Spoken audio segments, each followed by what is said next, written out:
will be between them. The problems will be between them and the world. They are together. They are the twin flames. These are rare relationships. Again, these are many times of reincarnating together, working through all the issues, working through all the karma, working through their personal karma. You get to that high level of spiritual evolution to where you're ready to meet the twin flame. Very, very, very powerful, meaningful experience. And that can come later in life as well. Sure, I don't see why there have to be any age limit on when you meet the twin flame. You can meet the twin flame at 70, as far as I'm concerned. I don't see why not. Be at any age. But this is why people get confused with these soulmates. What they really mean to ask, and they don't, is it my twin flame? Yeah, what was the purpose for the reason that person came into my life? So you look back, and you can see that after it's done. Not when you're in it, you can't, because you're so consumed in it. But after it's all said and done, then you look back at the situation and you kind of pinpoint an area of why that person came into your life, and then it's like, aha. Something like that? Yeah. Okay. Yeah. The twin flames. Yeah, I'm waiting for my twin flame. He's coming. He's in a big lighter. Yeah.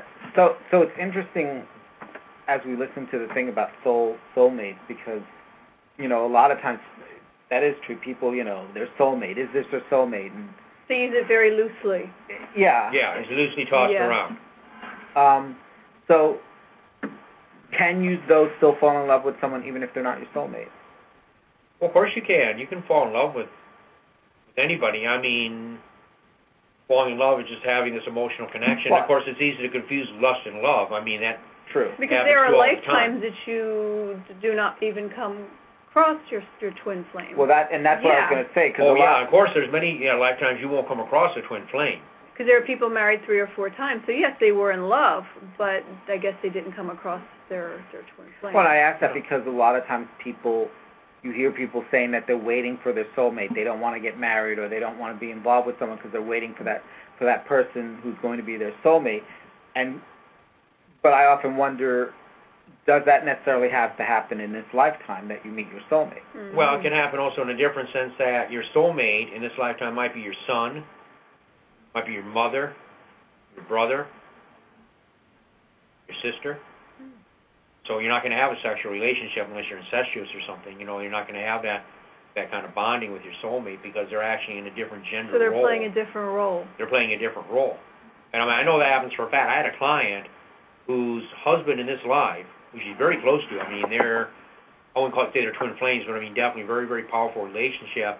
He was her brother in a previous life, her son in another life, and her lover in yet another life. Wow. Okay? So it's quite possible you could have your soulmate. It could be a parent, or it could be a child, it could be somebody that you would never have intimate relationships with. Would be totally inappropriate. Exactly. What about twins or triplets that come in? Are they have a special soul connection, or are they here just to have different experiences? They're very connected.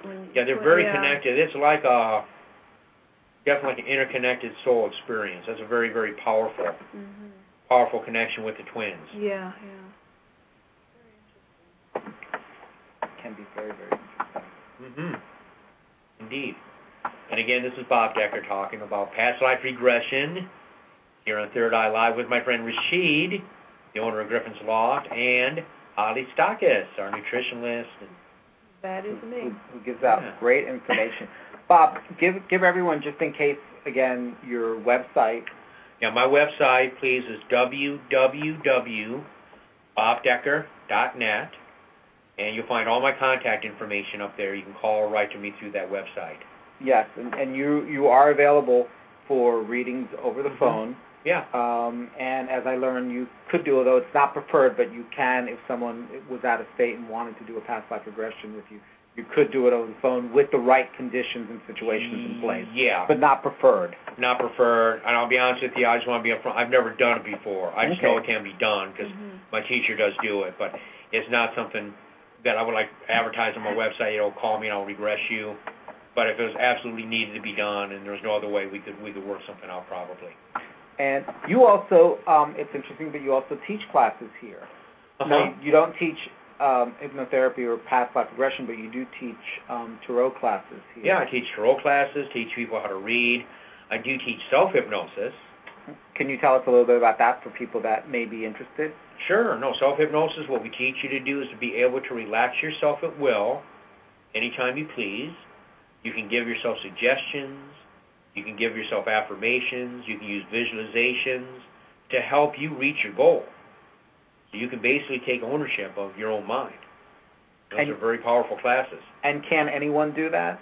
Or yeah, absolutely. It's not. Unless they have brain damage or they're really out there, psychologically disabled, they can do it. And you're able to when you do self-hypnosis, you're able to bring yourself out without a problem. Like Absolutely. You won't get stuck somewhere and, No, see, the thing is, you can't really stay in an altered state of consciousness. Hypnosis, it's neurochemically impossible to do that without past 4 hours without continued suggestion. Okay. Okay, you just can't. Your brain just isn't wired to stay in a deep hypnotic state. So you can't get stuck there. You just can't. The worst thing that would happen is you'd find yourself so comfortable and so at ease that you wouldn't want to come back. Mm-hmm. And you just stay there until you fall asleep. You go from hypnosis to sleep, you wake up out of the sleep. Because the main objection to that is for relaxation. Right. Yeah. Exactly. Bob, do you think in the ancient days, when they called it the Golden Age, do you think that we remembered our past lives at that time, or do you think that we've always needed a catalyst, somebody to help us remember? Well, we probably have always needed a catalyst, and I'm sure perhaps maybe the ancient priests were of help to that, whether you want to look at that in the Marine Atlantis aspect or even ancient Greece, Egypt, Rome, whatever. It's that's part of interpreting dreams, too. Mm-hmm. People get dreams about their past lives. I'm sure dream interpreters would help with that. Oh, okay. So that can happen also. Yeah, sure. No, you can get stuff through dreams, absolutely. Some people get very vivid psychic experiences through their dreams. It's their major medium of gaining information. Now, have you ever done past life regression with two people at the same time who want to know if they were together or if they knew each other in a past life? Like people that... I've heard people say that they feel they have a strong connection to someone. They feel that it might have been a past life, and not necessarily a couple, meaning they're not married or going out or anything. Right. They just could be very close friends, but the reason they feel they have such a strong friendship is because they've been connected somehow in a past life. Have you ever done sessions like that for someone and to validate for them? I haven't had the occasion to do, but I definitely could do that. Okay. Definitely, I could lay down two people at once in a room. Okay, if I had space for it to, have them both sit or lie down, and we could do that kind of a regression. Okay, there's techniques specifically for couples that can be done. Okay. Yeah, because it's very interesting when you meet somebody without even being introduced. Somebody will walk in a room and already you don't like them. And other people, they'll come up to you and it's like you've known them forever. So I guess it's a soul connection that knows. Well, I've had people tell me here at the Griffin's Loft that separately they've gone and had past life regressions and found out that they are related to these close friends because they were either brothers or sisters in a past life or they had some kind of bond in a past life. And I'm always curious as to how is that really possible that how can you really connect those two people if you're doing it separately? Does that make sense? Like if Holly and I were to say, oh, Holly went to go see someone who did a past life regression, they told her that somehow she was connected to me. Or she and I were brother and sister in a past life. How could you really verify that? I mean... it might be hard to verify, unless you went into like archives, records, and looked up stuff. You could find verifiable information that correlate with the story that she was saying. It might be difficult. Okay. Then again, you might be able to verify it. Dick has done plenty of regressions. He's been regressed plenty of times. All of his regressions, by the way, felt like they were made up, just as mine were. I felt like I was making them up at the time I've had them done. But when we go and look in like archives, libraries, records, cemeteries, he's done this.